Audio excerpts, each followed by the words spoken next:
진리를 사랑하는 성도 여러분, 안녕하십니까? 오늘날 말세에 곡식이 다 익어 거둘 때가 이르러 하늘의 천사가 성령의 큰 음성으로 우리 주님께 이렇게 외칩니다.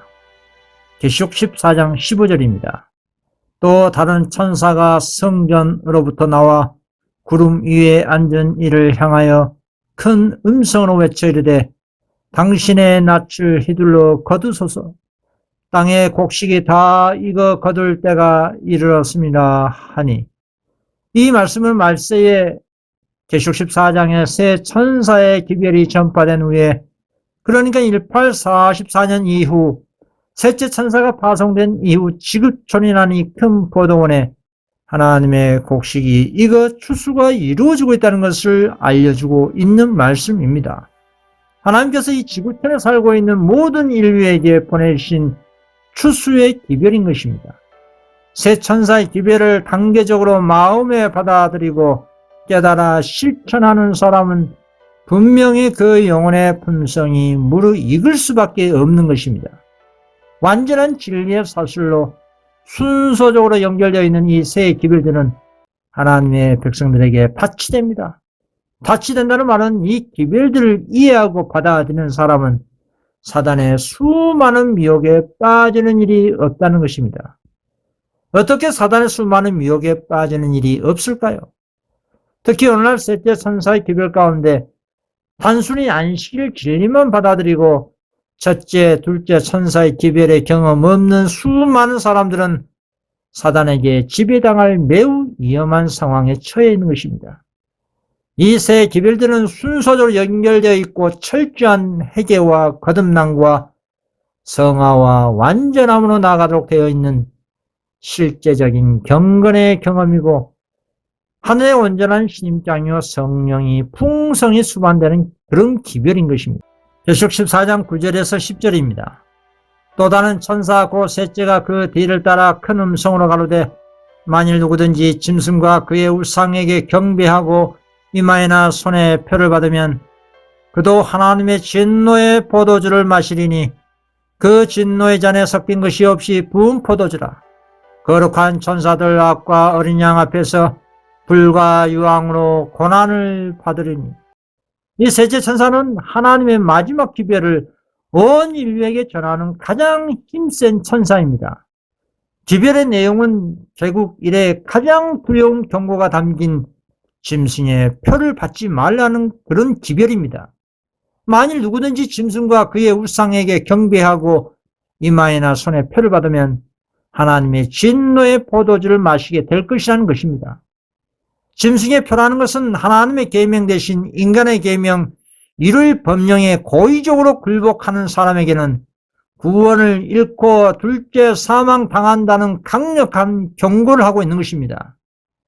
말세에 이 같은 두려운 경고가 담긴 이유가 무엇일까요? 그것은 심판의 때가 무르익었다는 뜻입니다. 예수님의 재림의 때가 급속하게 이루어지고 있는 때라는 것입니다. 주님의 알곡들의 수요가 채워지고 있다는 뜻입니다. 특히 셋째 천사는 계시록 14장의 첫째, 둘째 천사의 기별을 받아들이고 경험한 사람들을 예수님 계신 하늘 지성소로 인도합니다. 셋째 천사의 기별은 하늘 성소에 계신 우리의 크신 대제사장이신 그리스도를 만나게 해주는 놀라운 기별입니다. 그리고 마지막 때 그분의 마지막 중보 사역을 깨달아 알게 해주는데, 이 얼마나 놀라운 축복이고 특권입니까? 사도 바울은 하나님의 은혜로 셋째 하늘을 볼 수 있는 놀라운 경험을 했습니다. 고린도후서 12장 2절입니다. 내가 그리스도 안에 있는 한 사람을 아노니 14년 전에 그가 셋째 하늘에 이끌려 간 자라. 그가 몸 안에 있었는지 몸 밖에 있었는지 나는 모르거니와 하나님은 아시니라. 말세에 사는 성도들도 더 놀라운 계시를 볼 수가 있는 특권이 주어졌다는 뜻입니다. 그 계시가 다니엘서와 요한계시록에 있는 하늘 성소에 계신 우리의 중보자 되신 그리스도이십니다. 여러분이 하늘 성소에 계신 우리 크신 대제사장 그리스도께서 지금 무엇을 하고 있는지 아신다면 어떻게 하시겠습니까? 분명히 셋째 하늘에 계실 건 바울 사도와 같은 입장이 되어서 마지막 때에 인치는 선교 사명에 불타오를 것입니다. 요한복음 4장의 야곱의 우물가에서 사마리아 여인이 우리 주님과 대담 중에 주님께서 메시아임을 깨달은 후에 그녀가 어떤 행동을 했습니까? 사마리아 여인은 그리스도의 말씀에 귀를 기울였을 때에 기쁨으로 충만했습니다. 그 기쁨과 감동을 못 이겨 주님의 목마르심을 채워드리기에 물을 떠드린 것도 잊어버렸습니다. 그렇습니다. 그 여인은 마음에 하늘의 생수가 넘쳐서 자기가 받은 그 귀한 빛을 동네 사람들에게 전하기 위해서 동네로 달려 들어간 것입니다. 그리고 이렇게 외쳤습니다. 요한복음 4장 18절 29절입니다. 여자가 물동이를 버려두고 동네에 들어가서 사람들에게 이르되 나의 행한 모든 일을 내게 말한 사람을 와보라. 이는 그리스도가 아니냐 하니 이렇게 말했습니다.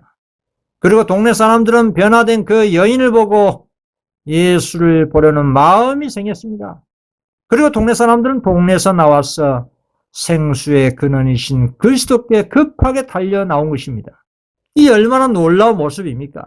여러분, 메시아를 만나면 이 같은 사마리아 여인 같은 입장이 되는 것입니다.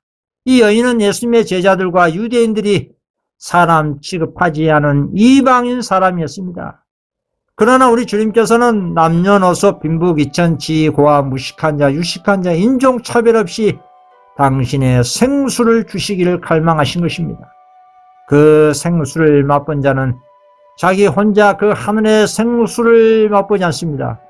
사마리아 여인처럼 자기 주위의 사람들에게 생수를 전해주는 축복의 통로가 되기를 즐겨 자원하는 것입니다. 이 같은 하늘의 생수는 일회성으로 끝나지 않습니다. 지속적입니다. 어떻게 지속적으로 하늘의 생수를 마실 수 있고 그 생수를 지속적으로 사람들에게 공급이 가능할까요? 그것은 서두에서 말씀드린 대로 셋째 천사의 기별의 힘인 것입니다. 셋 천사의 기별은 하늘 성소에 계신 우리 주님의 마지막 중보 사업을 이해하고 그분께서 하시는 일을 이 땅에서 성도들이 하는 것입니다. 그 일이란 것은 오늘날 21세기에 예수 재림을 촉진하고 재림을 맞이하는 재림 기별인 것입니다. 예수님을 만난 사람들은 현재 신앙에 결코 만족하지 않습니다. 그렇게 될 수가 없습니다. 더욱더 많은 진리를 성경 속에서 베레아 사람처럼 연구하고 깨달아 사람들에게 계속 나누어주면서 주의 재림을 촉진하고 자기 자신의 품성 개혁을 하는 것입니다. 다니엘 8장 14절에 2300주야 하늘 송소정결 조사 심판, 계시록 13장의 짐승의 표 짐승의 우상, 십계명 안식일 진리 1인비 건강기별, 계시록 18장의 넷째 천사와 다섯째 천사, 그리고 늦은 비의 권능을 받는 조건, 재림, 삼림, 특별한 의인들의 특별 부활, 의인들의 첫째 부활과 악인의 둘째 부활, 믿음으로 말미암은 의, 성화와 온전함, 14만 4천 인치는 셋째 천사 이런 사업 등 이 모든 진리가 오늘날 구원과 직결되어 있는 영생의 진리입니다. 이 모든 진리를 오늘날 지성소에 계신 우리 주님께서 이 지구 행성에 사는 사람들에게 보내주신 오늘날의 현대 진리인 것입니다. 그렇다면 누가 이 지성소의 진리를 전하시겠습니까? 이 진리들을 깨달아 순종한 사람들은 그리스도의 장성한 분량으로 성장하는 것입니다. 추수할 익은 곡식이 되는 것입니다. 14만 4천의 인침을 받게 되는 것입니다. 이것이 주의 재림을 21세기에 촉진시키는 최고의 방법입니다. 그리스도의 분성이 하나님의 백성들 속에서 완전하게 재현될 때에 우리 주님께서는 당신의 것을 찾으시려고 이 땅에 분명히 강림하신다고 약속하셨습니다. 우리 주 예수 그리스도의 재림을 바라볼 뿐만 아니라 그 재림을 촉진시키는 것이 모든 그리스도인들의 특권입니다. 재림을 촉진한다는 말은 성도가 각 각인이 받은 달란트를 적극적으로 선용하라는 것입니다. 마지막 예언적인 사건인 짐승의 표와 그리스도의 재림을 먼 미래에 있으리라고 막연하게 생각하지 말고 오늘 하루 자신이 살아 존재한다면 적극적으로 사마리아 여인처럼 길이요 진리이신 그리스도를 전하라는 것입니다. 그것이 품성 개혁을 하는 것이고 주님께 영광 돌리는 것이고 예수님의 재림을 촉진하는 유일한 방법입니다. 마태복음 18장 19절에 그러므로 너희는 가서 모든 족속으로 제자를 삼아 아버지와 아들과 성령의 이름으로 침례를 주고 마태복음 18장 20절 내가 너희의 분부한 모든 것을 가르쳐 지키게 하라. 볼지어다 내가 세상 끝날까지 너희와 항상 함께 있으리라 하시니라. 여러분 자신들이 깨달은 진리가 한 개라도 있다면 자신의 가족들, 주위 친구들에게 그들이 듣든지 아니 듣든지 믿든지 아니 믿든지 전하고 기도하고 결과는 하나님께 맡기는 것입니다. 이것이 하나님의 복음사업에 일하는 방식입니다. 이 같은 하나님의 마지막 경고가 먼저 성도들을 통해서 세상에 속히 전해져야 하나님 편에서 세상을 심판하실 수 있는 근거가 되는 것입니다. 그래서 아모스 선지자는 이렇게 말했습니다. 주 여호와께서는 자기의 비밀을 그 종 선지자들에게 보이지 아니하시고는 결코 행하심이 없으시리라. 이렇게 주님의 말씀에 적극적으로 자원하여 즐겨 순종한다면 온 세상에 신속히 지성소의 진리의 씨가 풍성하게 뿌려지고 그리고 최후의 큰 수확에 속히 익을 것이고 그리스도께서 귀한 곡식을 거두기 위해서 속히 강림하실 것입니다. 오늘날 기독교인들은 단순히 예수 천당 불신지역 믿기만 하면 구원이라는 이 반쪽짜리 이상한 복음과 오리가 섞여 있는 사단의 복음과 뜨뜻미지근한 라오디아 교회의 신앙은 결코 구원에 이르지 못하고 분명히 구원을 잃게 되고 맙니다. 우리 주님의 말씀을 보십시오. 계시록 3장 15절 16절입니다. 내가 내 행위를 아노니 내가 차지도 아니하고 덥지도 아니하도다. 내가 차든지 덥든지 하기를 원하노라. 내가 이같이 미지근하여 덥지도 아니하고 차지도 아니하니 내 입에서 너를 토하여 내치리라. 참으로 충격적인 경고입니다. 뜨뜻미지근한 신앙은 신자와 불신자 양쪽을 속이는 이중적인 신앙이기 때문에 심판이 더 크다는 것입니다. 자신의 신앙의 행태를 분명히 하라는 것입니다. 중립지역에 있지 말고 신앙의 색깔을 분명히 하라는 것입니다. 어중간의 입장에 머뭇거리지 말고 자신의 신앙을 사람들에게 분명하게 적극적으로 표명하라는 주님의 말씀입니다. 마태복음 10장 32절 33절 말씀입니다. 누구든지 사람 앞에서 나를 시인하면 나도 하늘에 계신 내 아버지 앞에서 저를 시인할 것이요 누구든지 사람 앞에서 나를 부인하면 나도 하늘에 계신 내 아버지 앞에서 저를 부인하리라. 로마서 10장 10절입니다. 사람이 마음으로 믿어 의에 이르고 입으로 시인하여 구원에 이르리라. 마음속으로 믿는다고만 생각하지 말고 사람들 앞에서 또 공중에서 언행일치로 분명하게 신앙을 표명하라는 뜻입니다. 그리고 주님께서 생명의 좁은 문과 좁은 길로 가라고 하셨습니다. 마태복음 7장 13절 14절입니다. 좁은 문으로 들어가라. 멸망으로 인도하는 문은 크고 그 길이 넓어 그리로 들어가는 자가 많고 생명으로 인도하는 문은 좁고 길이 협착하여 찾는 이가 적음이라. 이 말씀대로 생명의 좁은 길은 너무나 극소수의 그리스도인만이 가고 대다수의 기독교인들은 멸망으로 인도하는 큰 문과 넓은 길로 간다는 것입니다. 이 말은 무슨 말입니까? 좁은 문, 좁은 길은 그리스도께서 먼저 가신 십자가의 길입니다. 그리스도와 같은 극기와 고난과 절제의 길입니다. 정로의 길입니다. 죄와 타협하지 않은 진리의 길입니다. 경건하게 살고자 하는 자는 핍박을 받는 그런 십자가의 길이 좁은 문, 좁은 길입니다. 그러나 사람들은 경건하게 살기를 원하지 않습니다. 죄와 타협하기를 원합니다.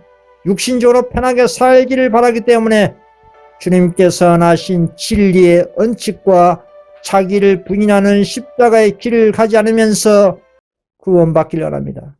이 같은 길은 멸망의 넓은 길로 가는 것입니다. 누가 이렇게 멸망으로 인도하는 큰 문과 넓은 길로 인도할까요? 그것은 사단입니다. 그리고 사단의 영감을 받은 현대판 바리새인 삭군들인 거짓 선지자들입니다. 여러분들의 교단과 교파에서 말씀을 가르치는 지도자들의 말을 맹목, 맹종, 맹신적으로 믿지 말라는 주님의 말씀입니다. 주님의 말씀을 보시기 바랍니다. 마태복음 7장 15절입니다. 거짓 선지자를 삼가라. 양의 옷을 입고 너희에게 나오나 속에는 노략질하는 일이라. 우리 주님께서는 말세에 사람들이 사람의 미혹을 조심하라고 여러 차례 반복해서 경고하셨습니다. 특히 거짓 선지자는 무엇입니까? 그 정체가 무엇입니까? 말세의 삼중연합 세력의 한 축입니다. 계시록 16장 13절에서 14절입니다. 또 내가 보매 개구리 같은 새 더러운 영이 용의 입과 짐승의 입과 거짓 선지자 입에서 나오니 저희는 귀신의 영이라 이적을 행하여 온 천하 임금들에게 가서 하나님 곧 전능하신 이의 큰 날의 전쟁을 위하여 그들을 모으더라. 짐승은 천주 교황권과 용의 입은 이교 강신실이고 거짓 선지자는 개신교 연합 세력들을 의미하는 것입니다. 한마디로 온 세상이 삼중연합 세력의 정신과 마음이 지배를 당한다는 것이 성경의 큰 예언입니다. 그 이면에는 사단이 절정에 있는 것입니다. 그래서 주님께서 이렇게 말씀하셨습니다. 마태복음 22장 14절입니다. 청함을 받은 자는 많되 택함을 입은 자는 적으리라. 로마서 9장 27절 또 이사야가 이스라엘 가나에 외치되 이스라엘 뭇 자손의 수가 비록 바다의 모래 같을지라도 남은 자만 구원을 얻으리니. 계시록 12장 17절입니다. 용이 여자에게 분노하여 돌아가서 그 여자의 남은 자손 곧 하나님의 계명을 지키며 예수의 증거를 가진 자들로 더불어 싸우려고 바다 모래 위에 섰더라. 성경은 지속적으로 매 시대마다 남은 자를 언급합니다. 노아의 때처럼 수많은 사람들 가운데 유일하게 살아남은 사람이 노아 식구 8명뿐인 것처럼 라오디아 교회 시대의 여자의 남은 자수는 14만 4천 명입니다. 이들은 셋째 천사의 기별을 양식으로 삼은 장성한 신앙이요 익은 곡식들입니다. 예수님을 믿는 신앙인들은 단순히 교인이 되어서는 안 될 것입니다. 그리스도를 닮은 그리스도인이 되어야 하는 것입니다. 맹목적으로 맹종맹신하는 그런 믿음이 아니라 하나님을 참으로 마음으로 믿어야 하는 것입니다. 다음에 영감의 글을 읽어보겠습니다. 신앙에 관해 경박하게 말하거나 줄인 심령과 산 믿음 없이 기도하는 것은 아무런 소용이 없다. 그분을 단순히 세상의 구주로 받아들이는 명목상의 믿음은 결코 심령의 치유를 가져올 수 없다. 구원에 이르는 믿음은 진리에 대한 단순한 지적 동의가 아니다. 온갖 것을 알기까지 믿음을 활용하지 않는 자는 하나님의 축복을 받을 수 없다. 그리스도에 관하여 믿는 것만으로는 충분하지 않다. 우리는 그리스도를 참으로 믿어야 한다. 우리 마음에 참으로 믿는 믿음은 어떤 믿음일까요? 그것은 단순한 의견이 아니라 그리스도께 대한 몸과 마음과 정신과 뜻을 다한 전적인 신뢰입니다. 이런 믿음이 셋째 천사 기별에 포함된 예수 믿음인 것입니다. 계시록 14장 12절 성도들의 인내가 여기 있나니 저희는 하나님의 계명과 예수 믿음을 지키는 자니라. 이런 성도가 인내를 가지고 예수 믿음을 가지고 하나님의 계명을 지키는 신앙을 한다면 그 사람은 14만 4천 인으로서 추수할 곡식이 되는 것입니다. 구원하는 믿음은 그리스도를 받아들이는 사람이 하나님과 언약 관계를 맺고 진리에 자신이 매어 달린 상태가 되는 완전한 하나가 되는 것입니다. 그리스도의 공로를 성도 자신의 것으로 삼는 완전한 믿음인 것입니다. 이런 믿음을 가진 성도는 짐승의 패와 질장 가운데 있는 야곱의 환난을 넉넉히 이길 수 있는 능력자가 되는 것입니다. 그러나 가장 위험한 믿음은 계명에 불순종하면서 구원받은 것으로 착각한 백일몽에 빠진 피상적인 그런 신앙입니다. 참으로 마음에 믿는 사람은 성령님께서 당신의 모든 진리로 인도하시고 장차 일어날 예언들을 알려주신다고 약속을 하셨습니다. 요한복음 16장 13절입니다. 그러나 진리의 성령이 오시면 그가 너희를 모든 진리 가운데로 인도하시리니 그가 자의로 말하지 않고 오직 듣는 것을 말하시며 장래 일을 너희에게 알리시리라. 이렇게 성령께서 인도하시는 성도는 단 하루도 기도와 함께 성경 말씀을 읽고 묵상하고 연구하는 데 중단이 없습니다. 하늘의 생수를 갈급하는 성도는 성령께서 모든 진리 가운데로 인도하시고 무엇보다 장래 일을 알려주신다고 하셨습니다. 그것이 오늘날 마지막 때의 예언의 사건인 계시록 13장의 짐승의 표 사건인 것입니다. 이 예언을 확실히 깨달은 성도는 사마리아 여인처럼 온 동네를 다니며 이 막중한 시대적인 경고를 사람들에게 전해줄 실천적인 선교사가 되시는 것입니다. 우주의 천사의 사명을 일치되는 일을 하는 사명자가 된다 이 말입니다. 성령께서 인도하시는 그리스도인은 결코 기도와 말씀 연구가 단 하루도 중단이 될 수가 없습니다. 그 이유는 기도와 말씀 속에 하나님을 만날 수가 있기 때문입니다. 진리의 말씀을 통해 주님과 동행을 하는 행복이 있기 때문입니다. 이 같은 경험은 해보지 않은 사람은 결코 모르실 것입니다. 기도와 말씀 중단은 도리어 사무엘처럼 기도를 신 것을 죄로 여길 정도로 취급하실 것입니다. 사무엘상 12장 23절 24절입니다.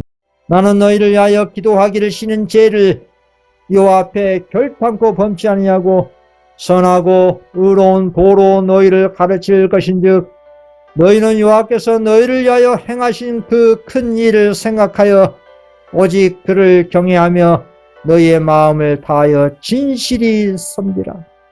참으로 기도하고 말씀을 연구하는 데 힘이 없는 성도는 몸과 마음과 뜻과 정신을 다하여 하나님을 섬길 것입니다.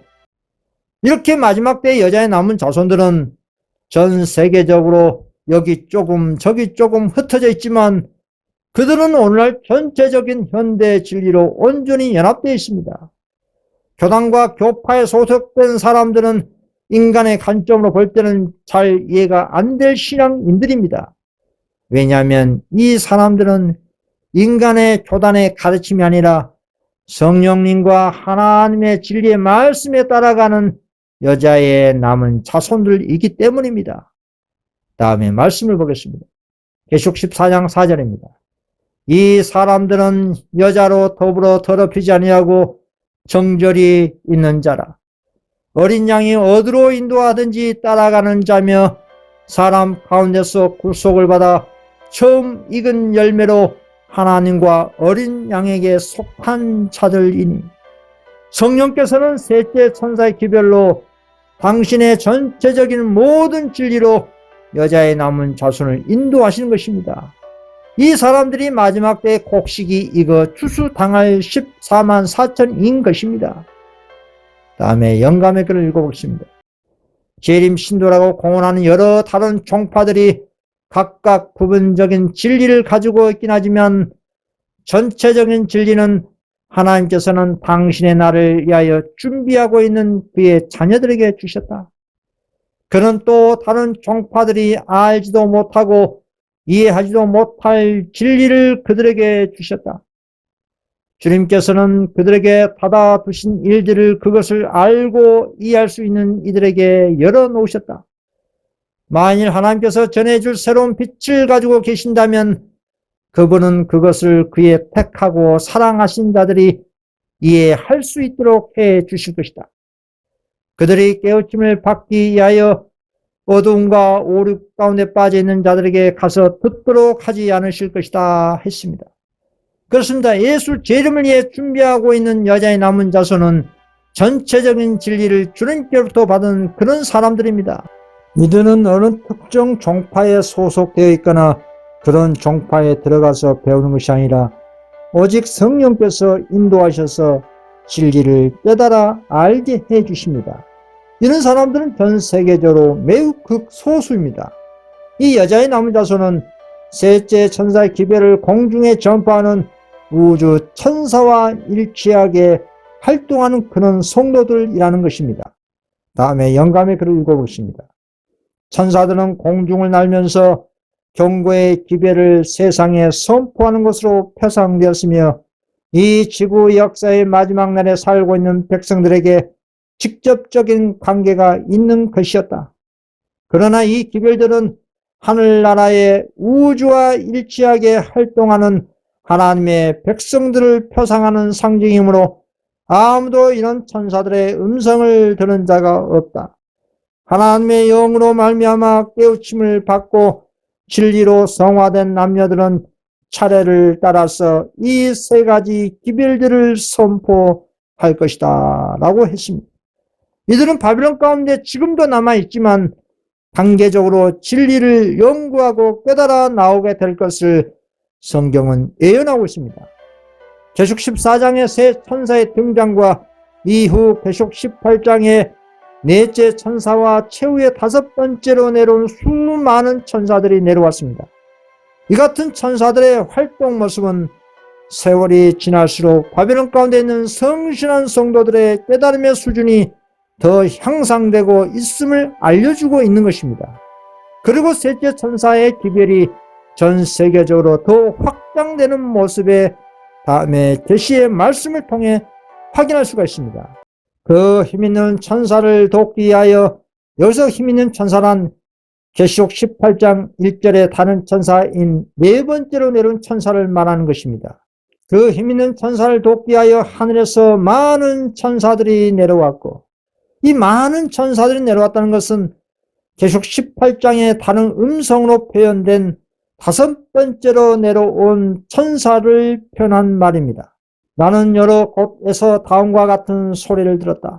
내 백성아, 거기서 나와 그의 죄에 참여하지 말고 그의 받을 재앙들을 받지 말라.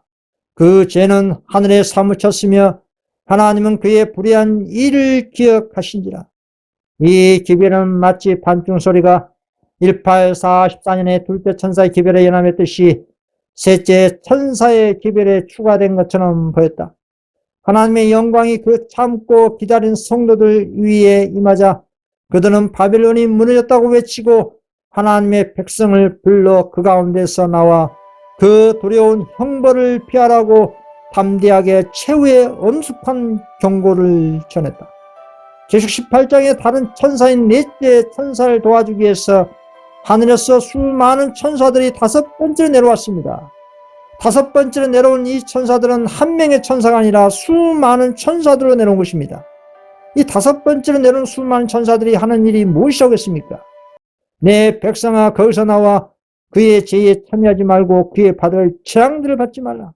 그 죄는 하늘에 사무쳤으며 하나님은 그의 불의한 일을 기억하신지라 라는 선포입니다. 계시록 14장의 셋째 천사 기별인 짐승의 표를 받지 말라는 경고에 추가된 최후의 반중 소리인 것입니다. 바벨론에서 나오라는 최후의 통첩입니다. 바벨론 가운데 있는 신실한 성도들이 다섯 번째 천사를 상징 표상하는 말씀인 것입니다. 앞에서 언급했던 것처럼 우주의 천사와 일치되게 활동하는 이 땅의 성도가 그 천사를 상징 표상하는 것입니다. 어느 특정 교단에 소속되어 있기 때문에 그 천사를 표상 상징하는 것이 아니라 하늘 천사의 사업을 이 땅에서 동일하게 하는 성도가 그 천사를 표상한다 이 말입니다. 여러분 한번 생각해 보시기 바랍니다. 우주의 천사는 하나님의 기별을 가지고 하늘과 땅을 오락내락하면서 중대한 사건인 예수 재림을 준비하는 데 바쁘게 움직이고 있습니다. 그런데 새 천사의 기별을 안다고 하는 이 땅의 교단과 성도가 복지부동하고 팔짱 끼고 먼 산 구경하듯 무활동한다면 과연 그 사람이나 그 교단이 그 천사를 포상한다고 하겠습니까? 그런 뜨뜻미지근한 라오디아 교회의 영적 상태 때문에 명목상 재림 신도란 말이 나온 것입니다. 도리어 예수님이 교회의 문 밖에 있는 라오디아 교회에서 나오라고 경고하신 것입니다. 계시록 3장 20절 볼지어다 내가 문 밖에 서서 두드린다고 하셨습니다. 그리고 그곳에서 내 백성아 거기서 나와 그의 죄에 참여하지 말고 그의 받을 재앙을 받지 말라. 그 죄는 하늘에 사무쳤으며 하나님은 그의 불의한 일을 기억하신지라 했습니다. 이 같은 하늘의 놀라운 재림의 기별과 지성소의 진리를 이 땅의 교회들에게 주셨는데 하나님의 영광을 위해서 사용하지 않고 교단의 외형적인 교세를 확장시키는 데 악용하는 이 같은 종교 장사를 하나님 보시기에 그 죄가 하늘에 사무쳤다고 하신 것입니다. 받은 빚이 크면 클수록 심판도 큰 법입니다. 누가복음 12장 47절 48절 말씀입니다. 주인의 뜻을 알고도 예비치 아니하고 그 뜻대로 행치 아니한 종은 많이 맞을 것이요 알지 못하고 맞을 일을 행한 종은 적게 맞으리라. 무릇 많이 받은 자에게는 많이 찾을 것이요 많이 맡은 자에게는 많이 달라 할 것이라. 이렇게 무활동하고 복지부동한 뜨뜻미지근한 라오디아 교회와 교인은 마태복음 25장에 한 달란트를 받은 게으른 종이 주인의 달란트를 사용하지 않은 용도로 결국 빼앗김을 당하고 어두움에 버림당한 비참한 결말을 맞게 되는 운명이 오늘날 뜨뜻미지근한 라오디아 교회와 그 신도들입니다. 여러분, 오늘날 영적 절기로 대속죄의 시간에 자신의 심령을 괴롭게 하지 아니라고 태만한 사람은 결코 하늘의 구원에서 탈락하고 말 것입니다. 그래서 마지막 때 교회와 교인들에게 주님의 오심을 가까이 오심을 믿고 하늘의 상인으로부터 안약과 hin옥과 정금을 받고 더욱더 열심을 내라고 하신 것입니다. 계속 3장 19절 무릇 내가 사랑하는 자를 책망하여 징계하노니 그러므로 내가 열심을 내라 회개하라. 계시의 증언을 계속 읽어보겠습니다. 이렇게 기다리는 자들을 위해 빛이 비치자 교회 안에서 아직도 이 새 기별을 듣지 못했고 거절하지도 않았던 자들이 그 빛을 받자 부름에 쫓아 그 타락한 교회들을 떠났다. 이 기별이 처음 전파된 이래 많은 사람들이 이제 책임을 질 나이가 되었고 이제 그 빛이 저에게 비치어 생명이나 사망을 택할 특권을 가지고 있었다. 너는 주를 사모하고 그의 모든 계명을 지킨 자들과 함께 생명을 택하였다. 셋째 천사의 기별이 효력을 이었고 모든 사람이 이것으로 시험을 받았으며 그 귀한 영혼들이 부름을 받아 그 이전 단체로부터 나오게 되었다. 이렇게 바벨론 가운데 있는 성실한 성도들에게 셋째 천사의 기별이 비치자 이 마지막 기별을 전혀 듣지 못한 사람들이 명목상 재림 신도들과 타락한 교회에서 분리하여 나온다는 것입니다. 그리고 하나님의 계명을 지킨 적은 무리들과 함께 최후의 셋째 천사의 기별을 함께 외친다는 것이 이 계시의 예언의 핵심입니다. 오늘날 많은 교단과 교파에서 나온다는 것입니다. 과거 19세기 재림 운동 때와 같은 동일한 역사가 오늘날 이 21세기에 반복될 거라는 말씀입니다. 추가적으로 더 읽어보겠습니다. 강건한 능력이 정직한 자들을 감동시켰으며 하나님의 능력이 나타나 그 믿지 않은 친척과 친구들을 두렵게 하여 제어했으며 그들이 감히 성령의 역사를 깨닫는 사람들을 해방하거나 해방할 힘이 없도록 했다. 그 마지막 초청은 불쌍한 노예들에게도 전파되었고 그들 중에 경건한 자들은 저희의 행복된 구속의 기쁨의 노래를 불렀다. 그들의 주인들이 감히 그들을 막지 못하고 다만 두려움과 놀라움으로 잠잠했다. 큰 기적이 이루어지고 병자가 치료되고 징조와 기사가 신자들을 따랐다. 하나님께서 그 일에 함께 하시자 모든 성도들은 결과는 어찌됐든 두려워하지 않고 다 각기 저희의 양심의 호소에 따라 하나님의 계명을 지키는 모든 사람들과 연합하여 힘있게 셋째 천사의 기별을 외쳤다. 나는 이 기별이 밤중 소리보다 훨씬 더 힘있는 세력으로 맞출 것을 보았다. 참으로 놀라운 계시와 예언입니다. 다섯째 천사를 상징표상한 바벨론 가운데서 나온 성실한 성도들에게 늦은 비에 권능이 임한다는 것입니다. 그 성실한 성도들에게 큰 기적이 이루어지고 병자가 치료되고 징조와 기사가 신자들을 따른다고 한 것입니다. 왜 이들에게 늦은 비에 권능이 임한 것일까요? 먼저 우리가 생각해 볼 것은 과거 초대교회 때 120명의 성도들이 마가의 다락방에서 권능의 1인비 성령의 역사를 받은 것을 상고해 보시기 바랍니다. 그들의 모임의 기도의 주제는 오직 영혼 구원과 그리스도와 같은 품성을 닮은 것이 일치 단결된 기도의 핵심 주제였습니다. 그리고 기도 후에 헤어지면 영혼구원 활동을 위해서 부지런히 선교 활동했습니다. 그러나 그들에게는 역부족이었습니다. 그래서 그들은 성령의 특별한 역사가 없이는 단 한 영혼도 주님께 인도할 수 없다는 것을 절감하고 주님께서 약속하신 성령을 달라고 간절히 기도했습니다. 그리고 오순절의 권능의 1인배 성령이 110명의 성도들에게 임한 것입니다. 사도행전 2장 1절에서 4절 말씀입니다. 오순절이 이미 이름에 저희가 다 같이 한 곳에 모였더니 호련히 하늘로부터 급하고 강한 바람 같은 소리가 있어 저희 앉은 온 집에 가득하며 불의 혀같이 갈라지는 것이 저에게 보여 각 사람 위에 임하여 있더니 저희가 다 성령의 충만함을 받고 성령이 말하게 하심을 따라 다른 방언으로 말하기를 시작하니라. 그렇습니다. 표적과 기적이 수반된 이 오순절 성령의 역사로 하루에 수천 명의 회개자가 발생한 것입니다. 사도행전 2장 41절입니다. 그 말을 받는 사람들은 침례를 받으며 이 날에 제자의 수가 3천이나 더하더라. 그렇습니다. 마지막 때에 오늘날 이 땅에서 통과하고 있는 마지막 영적 절기인 대속죄 끝에서도 동일한 성령이 오늘날 늦은 비 이 시기에 권능이 수반된 성령의 역사가 임한다는 것입니다. 어떤 사람에게 권능의 늦은 비가 임한다고 했습니까? 그리스도를 닮기를 간절히 소망하고 영원권의 활동적인 성도인들에게 주님의 마지막 복음사업에 힘을 주시기 위해서 권능의 늦은 비가 다섯째 천사를 상징표상한 바벨론에서 나온 성실한 성도들에게 임한다는 것이 성경의 예언입니다. 이것은 하나님의 인침을 받았다는 가장 확실한 징표인 것입니다. 알곡이란 뜻입니다. 익은 곡식이란 뜻입니다.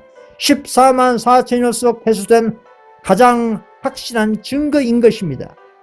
오늘 수많은 교단과 교파가 자칭 하나님의 남은 교회로 자칭하고 또 재림교단이나 개혁운동 교회 교단이나 서로 남은 교회라고 자칭하지만 성경과 예언의 신의 말씀을 통해서 확인해 본 결과 최종적인 남은 교회는 14만 4천이라는 것을 우리는 확신할 수가 있는 것입니다. 하나님의 최종적인 남은 교회는 하나님을 사랑하고 계명을 지키며 예수의 증거를 가진 여자의 남은 자손이라는 것을 성경과 예언의 신은 말려주고 있는 것입니다. 계속 12장 17절입니다. 용이 여자에게 분노하여 돌아가서 그 여자의 남은 자손 곧 하나님의 계명을 지키며 예수의 증거를 가진 자들로 더불어 싸우려고 바다 모래에 섰더라. 또 영감의 글을 읽어보겠습니다. 하나님께서는 하나의 교회를 가지고 계신다. 그것은 커다란 건물도 아니고 그것은 국가적인 설립기관도 아니며 또한 그것은 여러 각종 교파들도 아니다. 교회란 하나님을 사랑하며 그의 말씀과 계명을 지키는 사람들을 말하는 것이다. 그 세 사람이 내 이름으로 모이는 곳에 나도 그들 중에 있느니라. 그리스도께서는 초라한 몇 사람들 중에라도 계신데 이것이 바로 하나님의 교회이다. 왜냐하면 영원토록 거하시는 높고 거룩하신 하나님의 임재만이 교회를 구성할 수 있기 때문이다. 계속 계시의 증언을 읽어보겠습니다. 높은 곳으로부터 능력을 받은 하나님의 종들이 그 얼굴에 가득 거룩한 강채를 띄우더니 하늘에서 온 기별을 전하기에 나아갔다.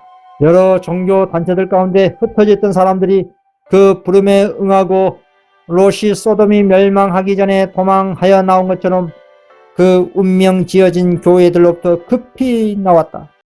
하나님의 백성들은 저희 위에 풍성이 임하여 그 시험의 때에 견딜 수 있도록 준비시켜준 그 찬란한 영광으로 인하여 힘을 얻었다. 나는 각처에서 많은 무리들이 성도들의 인내가 여기 있나니 저희는 하나님의 계명과 예수 믿음을 지키는 자니라 라는 외치는 소리를 들었다. 그렇습니다. 위에 계시는 1844 이후에서 예수님의 재림 때까지의 계시인 것입니다. 라오디게아 교회 시대의 오늘날 이 지성소 시대에 이루어질 사건들이라는 것입니다. 성도들이 늦은 비 건능의 성령을 받을 조건과 재림의 조건은 같은 것입니다. 이 조건이 하나님의 남은 무리에게 형성되면 이 구속사업은 번개와 같은 속력으로 2년 이내에 속히 끝나는 것입니다. 거룩한 능력이 인간의 노력과 연합하게 될 때 이 구속사업은 마치 덤불에 불이 번지는 것처럼 그런 속도로 확대될 것입니다. 번개와 같은 빠른 속력으로 이 사업은 속히 마치게 된다 이 말입니다. 왜냐하면 늦은 비의 권능의 성령의 역사로 마무리가 될 것이기 때문에 그렇습니다. 다니엘 8장 14절에 2300주의 끝인 1844년 이후는 시간적인 예언이 없습니다. 재림의 조건만 부합이 되면 오늘날 21세기 이 시대의 재림이 속히 이루어지는 것입니다. 여자의 남은 자손이 촉진해야 할 재림의 조건이라는 것은 안식일 개혁과 하늘 송소로 성도 자신의 마음이 고정이 되고 인치린 기별인 셋째 천사 기별을 열심히 증거하고 전파하는 것이 예수 재림을 촉진하는 재림의 조건입니다. 이것이 성도가 오늘날 해야 할 품성개혁 사업이고 재림을 준비하는 사업인 것입니다. 그리스도와 사단 간의 6,000년 대쟁투는 역사는 2000년에 끝났습니다. 지금은 은혜의 시간이라고 하는 것입니다. 노아의 때에 은혜의 시간을 120년 주셨습니다.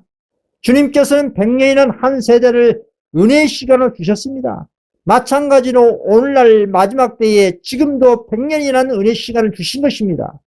고로 오늘날 21세기 즉 2100년 이내가 하나님의 마지막 은혜의 시간대인 것입니다.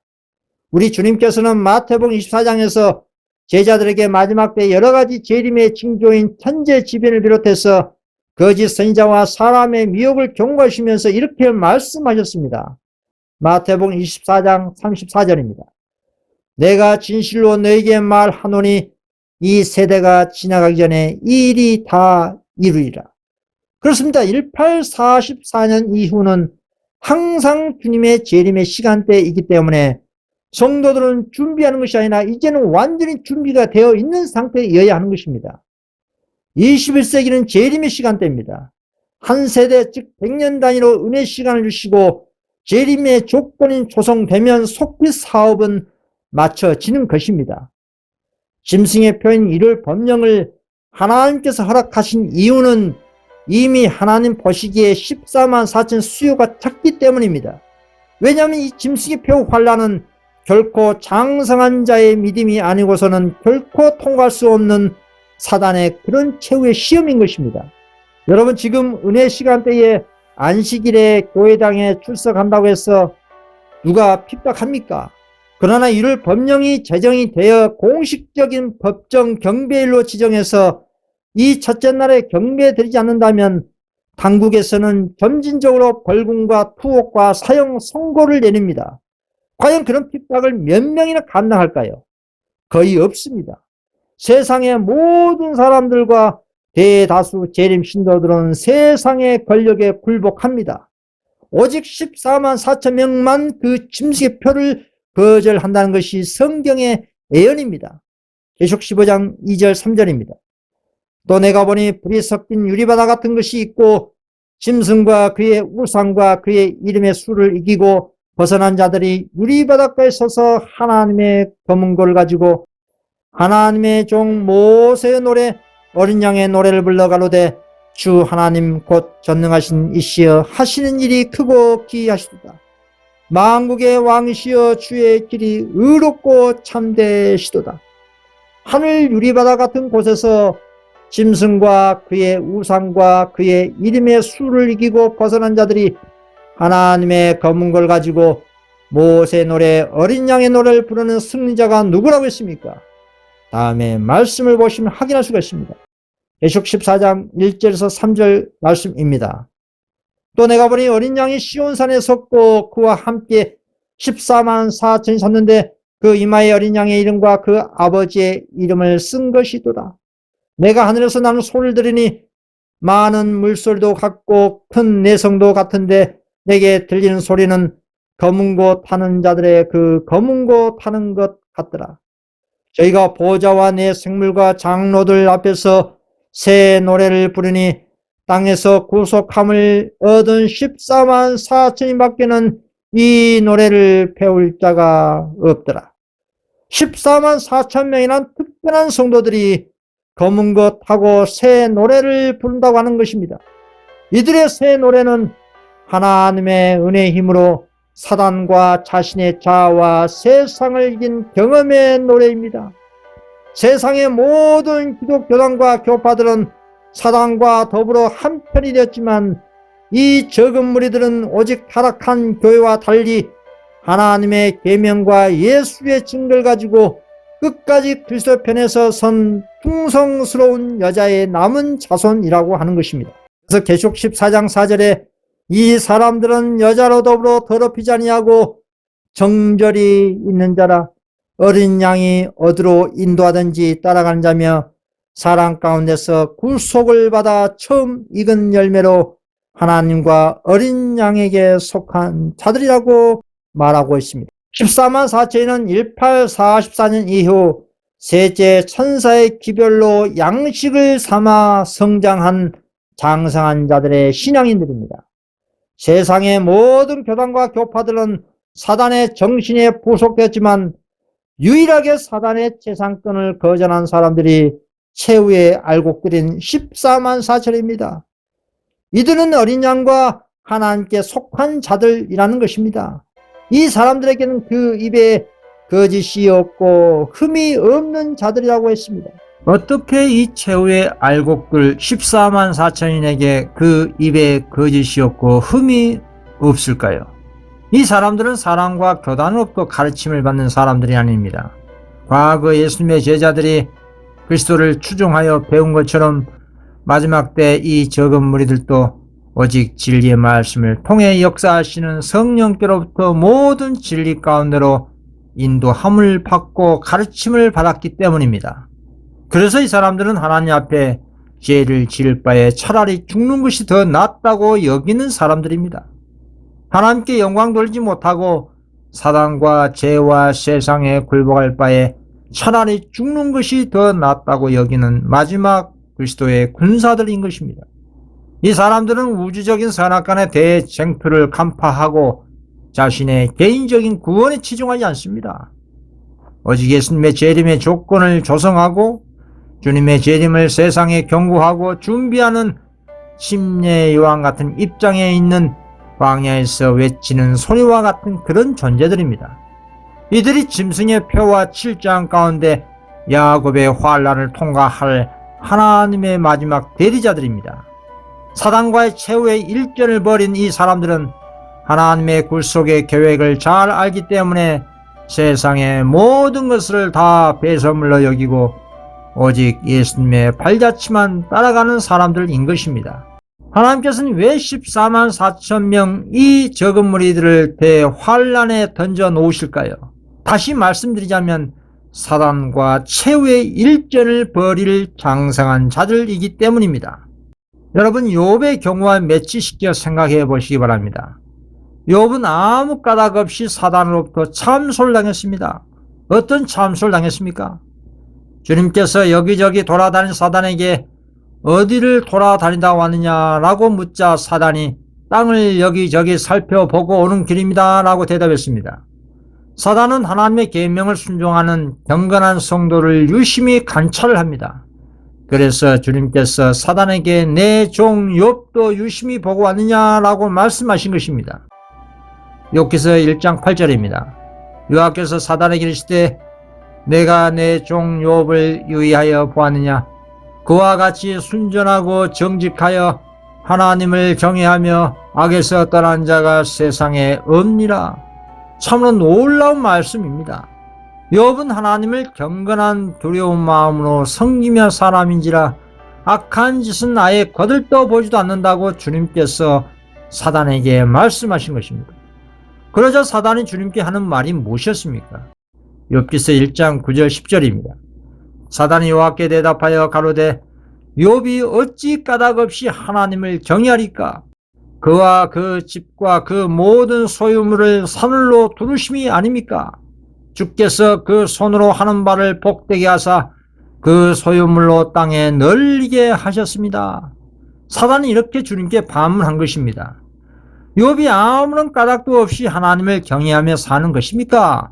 하나님께서 욥과 그 집안 사람들을 돌아봐 주시고 그 재산도 잘 지켜주시고 그래서 그런 것이 아닙니까? 하나님께서 욥에게 복을 내려주셔서 하는 일마다 잘되고 온 땅에 그 사람 가축대를 가득하게 해주셨기 때문에 주님을 경외하고 섬기는 것이 아닙니까? 라고 한 것입니다. 여러분, 사단의 이 논리는 우주의 거민들도 지극히 합리적인 의문이 들 대목인 것입니다. 과연 오늘날 사람들은 어떻습니까? 하나님께서 우리 인간 자신들의 가정과 건강과 삶의 축복을 주셔서 하나님을 섬기며 신앙을 합니까? 그래서 사단의 이러한 의문을 자유의 의지를 가진 하늘의 천사들도 사단의 생각처럼 될 수가 있는 것입니다. 사단은 더 나아가서 하나님께서 욥의 저사를 모두 거두어 보십시오. 그러면 그 사람은 당장 하나님께 원망하고 저주를 퍼부을 것입니다. 그러면 욥의 진짜 모습이 나타날 것입니다. 라고 욥을 고소한 것입니다. 주님께서는 사단에게 그렇다면 욥의 재산을 한번 내 마음대로 해보아라. 욥이 어떻게 하는지 두고 보기로 하자. 하지만 욥의 목숨만은 너가 건드려서는 안 된다는 조건하에 시험을 허락하신 것입니다. 여러분, 하나님은 왜 사단에게 당신의 종을 시험을 허락하신 것일까요? 앞에서 언급한 것처럼 전지전능하신 하나님은 우리 인간의 처음과 끝의 운명을 다 아십니다. 욥은 얼마든지 인간으로서 사단의 시험에 굴복할 수도 있습니다. 그러나 하나님을 섬기는 욥의 전반적인 삶을 보면 순전하고 정직하고 하나님을 경외하며 악에서 떠난 자라고 주님께서 말씀하셨습니다. 이것은 하나님께서 욥의 신앙과 믿음을 신뢰한다는 뜻입니다. 주님께서는 이러한 욥의 신앙을 어릴 때부터 노년이 되기까지 쭉 보실 때 욥은 이금곡식이고 장성한 자의 신앙인 것이었습니다. 그의 미래 신앙 또한 동일하게 반복될 것을 아신 것입니다. 이러한 신앙과 믿음이라면 사단의 어떠한 시험과 환난에도 넉넉히 인내하고 이길 것을 보신 것입니다. 물론 현실적으로는 욥 자신이 얼마든지 시험에 굴복할 가능성 있는 연약한 인간인 것입니다. 사단은 그 점을 노린 것입니다. 인간의 연약하고 타락한 본성을 자극해서 우리 예수님을 믿는 신앙을 특수한 환경이라는 장애물로 자초시키고자 하는 것입니다. 대기만자 사단은 항상 인류를 이런 식으로 믿음을 자초시켰습니다. 그러나 욥은 하늘에서 펼쳐진 선악간의 대쟁투를 일절 모르는 채 엄청난 시련을 당합니다. 재산을 악인들에게 약탈당하고 자녀들이 천재지변으로 떼죽음 당하고 자신의 건강을 잃어버리고 아내와 친구들에게 버림당하는 무서운 설상가상 재앙이 닥친 것입니다. 이게 계시록 16장의 7장 같은 재앙을 욥은 당한 것입니다. 그러나 결과는 어떻습니까? 사단이 말한 대로 하나님을 향해 원망하고 욕했습니까? 아닙니다. 도리어 욥은 자신에게 재난이 닥치자 제일 먼저 하는 일이 하나님께 기도하고 경배 드리는 일이었습니다. 욥기서 1장 20절에서 22절입니다. 욥이 일어나 겉옷을 찢고 머리털을 밀고 땅에 엎드려 경배하며 가로되 내가 못해서 적신이 나와 싸운즉 또한 적신이 그리로 돌아가올지라. 주신 자도 여호와시오 취하신 자도 여호와시오니 여호와의 이름이 찬송을 받을지니다 하고 이 모든 일에 욥이 범죄하지 아니하고 하나님을 향하여 어리석게 원망하지 아니하리라. 참으로 놀라운 신앙입니다. 이것은 계시록 16장에 자비가 없는 7재앙 때에 야곱의 환난 속에 있는 14만 4천의 믿음을 상징화상한 모습인 것입니다. 오늘날 누가 이렇게 신앙을 하는 사람이 있던가요? 오늘날 수많은 기독교인들이 사단의 이 논리로 신앙을 합니다. 자신과 가족들이 잘 먹고 잘 살고 무엇이든지 만사형통하면 하나님께 감사하고, 그런데 사단의 말대로 자신의 삶에서 무엇이 조금이라도 잘 안되면 쉽게 하나님을 원망하고 습관적으로 불평을 표출한다 이 말입니다. 여러분, 그런 신앙과 믿음으로는 결코 짐승의 표와 야곱의 환난을 통과할 수가 없을 뿐더러 구원과 아무 상관없는 이상한 신앙을 하고 있다는 것을 명심해야 합니다. 결코 그런 식으로는 오늘날 이 늦은 비의 시기에 수확될 수 있는 알곡이 될 수가 없습니다. 욥은 자신에게 닥친 재앙들을 도리어 경건을 위한 전화위복의 삶으로 삼았습니다. 욥은 하늘에서 일어난 선악간의 대쟁투를 전혀 모르고 있는 상태에서 하나님께 대한 순전을 더욱더 지켰다 이 말입니다. 욥기서 2장 3절입니다. 여호와께서 사단에게 이르시되 내 종 욥을 위하여 보았느냐? 그와 같이 순전하고 정직하여 하나님을 경외하며 악에서 떠난 자가 세상에 없느니라. 너가 나를 격동하여 까닭 없이 그를 치게 하였어도 그가 오히려 자기의 순전을 굳게 지켰니라. 그렇습니다. 성경의 마지막 예언의 사건인 짐승의 표와 실제한 가운데 있는 야곱의 환난은 앞에서 예시로 말씀드린 욥 같은 신앙인을 하나님 편에서 선택할 수가 있는 것입니다. 욥 같은 신앙과 믿음이 오늘날 은혜 시기에 형성이 안되면 야곱의 환난 때 사단의 참소를 이길 수가 없는 것입니다. 짐승의 표는 사단의 최후의 핍박의 카드입니다. 자신의 세력들을 총동원해서 만든 일요일 법령에 온 인류가 굴복할 것을 사단은 자신하고 있습니다. 사단이 욥을 참소해서 시험을 한 것처럼 동일한 시험의 논리가 반복될 거라 이 말입니다. 사단은 우주의 천사들에게 여자의 남은 자손에 대해서 이렇게 말합니다. 사단은 그가 하나님의 백성을 유혹해서 범하게 한 죄악들에 대한 정확한 지식을 가지고 있다. 그는 저희의 죄로 인하여 그들이 하나님의 보호를 상실했다고 선언하고 자기가 그들을 멸할 권리를 가졌다고 주장하면서 그들을 대적하는 그의 비난이 옳다고 역선한다. 그는 자기가 하나님의 은총에서 제거된 것과 똑같이 그들도 그렇게 되어야 한다고 주장한다. 사단은 오늘날 하나님의 계명을 순종한 성실한 그리스도인들을 욥을 유심히 관찰한 것처럼 관찰을 합니다. 그리고 그 성도들이 심지 죄를 지은 것이나 굳이 불식간에 지은 실수에 대한 정보를 모두 알고 있습니다. 사단 자신의 세력인 뜻미지근한 라오디게아 교회와 바빌론과 세상을 상대하는 것이 아니라 그 속에 경륜을 성취할 신실한 여자의 남은 자손을 공격한다는 사실을 우리는 명심해야 합니다. 그래서 사단은 성실한 성도들의 과거 잘못들을 낱낱이 지적하면서 하나님의 축복을 거두시면 저들은 하나님의 계명을 지키지 않을 것이라고 고소를 한다는 것입니다. 욥을 고소한 그 논리 그대로 사용하는 것입니다. 그래서 사단 자신과 타락한 천사들이 하늘에서 쫓겨난 것처럼 실수와 잘못한 성도들도 하늘의 축복을 받을 자격이 없다는 것을 강조하는 것입니다. 그리고 사단은 이렇게 말합니다. 이들이 하늘에 있던 내 자리와 나와 연합한 천사들의 자리를 차지할 백성인가? 그들은 하나님의 율법을 순종하노라고 공언하나 과연 그 계명을 지키는가? 그들은 하나님을 사랑하기보다는 자신을 더욱 사랑하는 사람들이 아니었는가? 그들은 세상의 삶을 더 사랑하지 아니했는가? 그들의 생활의 특색을 이룬 제약들을 바라보라. 그들의 이기심과 악의와 상호 간의 증오심을 보라. 하나님은 나와 내 천사들을 당신 앞에서 추방시키시고 동일한 죄를 범한 자들에게 상을 주실 것인가? 여호와여, 공의로운 당신은 이 일을 하실 수 없나이다.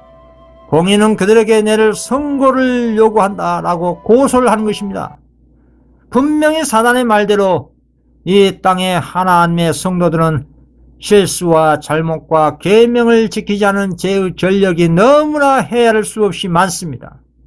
우리 주님께서는 당신의 백성의 잘못에 대해서 솔직하게 인정을 하십니다.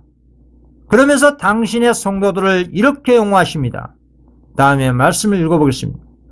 그러나 그리스도의 추종자들은 범죄하기는 하였지만 자기 자신들은 사단의 대리자들에게 지배되도록 버려두지 아니하였다.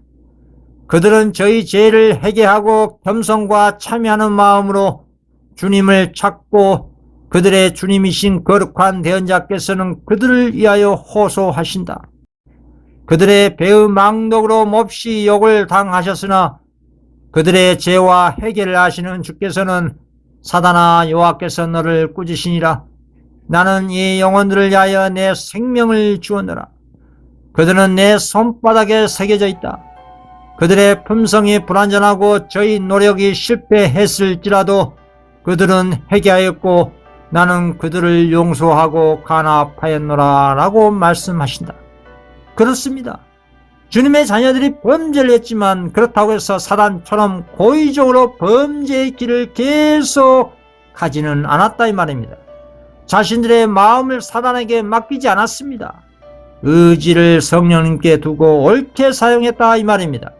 자신들의 죄를 철저히 회개하고 겸손과 통회하는 마음으로 주님께 자신들의 몸과 마음을 온전히 의지한 것입니다. 이것이 사단과 여자의 남은 자손의 큰 차이인 것입니다.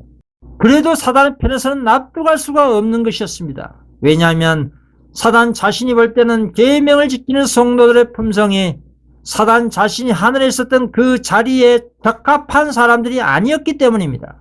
공인오신 우리 주님께서는 사단의 이러한 이의제기를 무시하고 무조건 당신의 뜻대로 하지 않으십니다. 그래서 사단은 다음같이 이런 요구를 합니다. 계명을 지킨 저 성도들이 하나님의 은혜 시간에는 주의 계명을 순종하지만 천재지변과 일월 법령을 저정하면 분명히 생계적인 문제 때문에 하나님의 안식일을 지키지 않고 일월 법령에 굴복할 것입니다. 이러한 참소를 욥을 참소한 논리로 재차 고소한 겁니다. 그래서 중보자가 없는 상황에서도 과연 여자의 남은 자손들이 계명을 지키는지 객관적으로 판단해 보자는 겁니다. 그렇습니다. 이 같은 사단의 논리는 욥을 고소한 논리처럼 지극히 합리적인 참소 이유인 것입니다. 우주의 천사들도 지켜보기를 원하는 장면입니다. 고린도전서 4장 9절입니다. 내가 생각건대 하나님이 사도인 우리를 죽이기로 작정한 자 같이 미만에 두셨음에 우리는 세계 곧 천사와 사람에게 구경거리가 되었노라. 그렇습니다. 이 지구 행성이라는 작은 땅과 온 우주의 세계 가운데 있는 모든 피조물들은 최후의 대쟁투가 벌어지고 있는 이 지구 행성에 집중하고 있습니다. 과연 짐승의 폐와 실재앙과 중보자가 없는 최악의 대환란의 상황에서 하나님의 남은 백성들이 과연 주님의 계명을 온전히 생각으로도 죄를 짓지 않고 지킬 것인지 온 우주 거민들이 지켜보고 있다 이 말입니다. 과연 저 지구 행성에 사는 적은 무리들이 하늘에 살 적합한 사람들인지 객관적으로 알고 싶은 것입니다. 이것이 우주의 천사들의 입장에서 볼 때 너무나 당연한 것입니다. 왜냐하면 루시퍼와 그에 추종한 수많은 타락한 천사들이 하늘 정부에서 그것도 하나님의 영광의 존재 앞에서 반역을 했기 때문입니다. 그래서 과연 천사들보다 못한 인간 피조물이 하나님의 계명을 온전히 지키지 않은 상태에서 하늘에 들어오면 또다시 사단처럼 반영할지 누가 알겠습니까? 이것이 우주의 천사들 입장에서 합리적으로 의구심이 들 대목인 것입니다. 그래서 전지전능하신 하나님은 당신의 남은 백성의 운명을 알지만 우주의 모든 거민들의 입장에서 공정하게 판단하기 위해 성도들을 조사 심판을 하는 것입니다. 그리고 조사 심판에 통과한 계명을 지키는 여자의 남은 자손 즉 14만 4천인의 신앙과 믿음을 신뢰하신 주님께서는 욥을 시험해보라는 사단의 요구대로 시험을 허락하신 것처럼 주님께서는 마지막 때에도 여자의 남은 자손의 믿음과 품성의 시험을 사단의 요구대로 허락하신 것입니다. 그 최후의 시험이 짐승의 표와 중보자가 없는 질재앙 가운데 야곱의 환란인 것입니다. 이 같은 최후의 시험을 주님께서 허락하신 이유가 무엇이라고 했습니까? 당신의 남은 백성 14만 4천을 하나님의 은혜 시간 가운데 모든 진리와 장래 일을 성령을 통해 알려주셔서 준비가 되었기 때문인 것입니다. 그래서 오늘날 셋째 천사 기별을 참으로 믿는 성도들은 짐승의 표의 환란과 질재앙과 야곱의 환란을 통과할 믿음을 오늘날 은혜의 시간 가운데 이미 준비 상태가 되어야 한다 이 말입니다. 그래서 이 같은 하나님의 굴속의 계획과 그리스도와 사단 간의 대쟁투의 관점을 오늘날 성도님들은 절대로 필수적으로 꼭 알아야 하는 것입니다.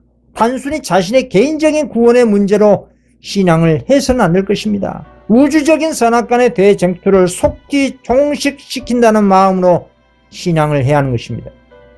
전지전능하신 하나님은 우리의 운명을 처음과 끝을 다 아시지만 우주의 거민들과 타락한 사단의 천사들은 미래를 볼 수 없는 피조물이기 때문에 그 결과를 직접 자신들의 눈으로 보고 판단하기를 원하는 것입니다. 그래서 전지전능하신 하나님은 우주의 모든 거민들을 자비와 공의로 통치하는 입장에서 7장 가운데 중보자 없는 상태에서 여자의 남은 자손의 최후의 시험을 사단에게 맡기는 것입니다. 이것은 지극히 합리적이고 객관적이고 공의로운 시험인 것입니다. 사단은 이러한 시험을 통과하는 여자의 남은 자손에게 더 이상 고소할 수가 없게 됩니다. 여러분, 오늘날 사람들은 죄를 지으면 우리의 중보자이신 그리스도께서 용서를 해주신다고 약속하셨습니다. 요한일서 1장 9절입니다. 만일 우리가 우리 죄를 자백하면 저는 미쁘시고 의로우사 우리 죄를 사하시며 모든 불의에서 우리를 깨끗게 하실 것이요. 그러나 죄를 습관적으로 고의적으로 반복해서 지으면서 주님께 용서를 구한다면 그런 신앙의 상태로는 결단코 짐승의 표와 야곱의 환난을 통과할 수가 없다는 것입니다. 이런 신앙은 첫째 천사의 기별의 경험도 없는 상태인 것입니다. 이런 경우에는 철저히 자신의 마음 밭을 갈아엎는 작업이 우선입니다. 그래야 희망이 있는 것입니다. 호세아 10장 12절입니다. 저희가 자기를 위하여 의를 심고 긍휼을 거두라. 지금이 곧 유아를 찾을 때니 너희 묵은 땅을 기경하라. 마침내 여호와께서 임하사 의를 빛처럼 너희에게 내리시리라. 선악간의 대쟁투에 참여할 마지막 때 성도들은 오늘날 지금 은혜 시간 가운데 중보자가 없다는 마음가짐으로 죄를 끄는 상태가 되어야 합니다. 이것이 오늘날 지성시대의 장성한 자 신앙인 것입니다. 질재앙의 상황에서 성령이 떠나고 하늘에 중보자가 없다고 해서 성도들은 낭망하거나 하지 않습니다. 예를 알고 있는 여자의 남은 자손은 더욱더 자신의 마음 가운데 그리스도를 믿는 믿음으로 야곱의 환난을 통과하게 되는 것입니다. 이러한 지성시대에 걸맞는 신앙과 믿음을 견지한다는 것은 바울 사도처럼 날마다 죽는 경험, 그런 경험인 것입니다. 자신의 죄됨을 더욱 분명히 그리스도의 십자가 빛으로 자신을 보게 하고 하나님의 율법의 거울로 자신의 마음 상태를 매일 분초마다 점검하는 것입니다. 이것은 자신의 의가 일체 없다는 뜻입니다. 회개할 것이 없는 회개로 전진하고 계속 전진된 신앙을 한다는 그런 의미입니다. 거룩이란 것은, 성화란 것은 지속적입니다. 자신의 삶이 중단되는 그날까지 지속적으로 하는 그리스도인의 사업인 것입니다. 성화의 생애는 영원을 위한 일입니다. 이 마지막 때 하나님의 남은 백성의 신앙이 어떠해야 하는지 다음에 영감의 글을 통해 확인해 보겠습니다.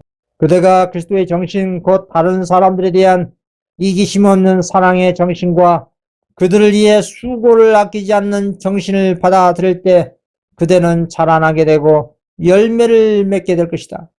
성령의 열매가 그대의 품성에 무르익게 될 것이다.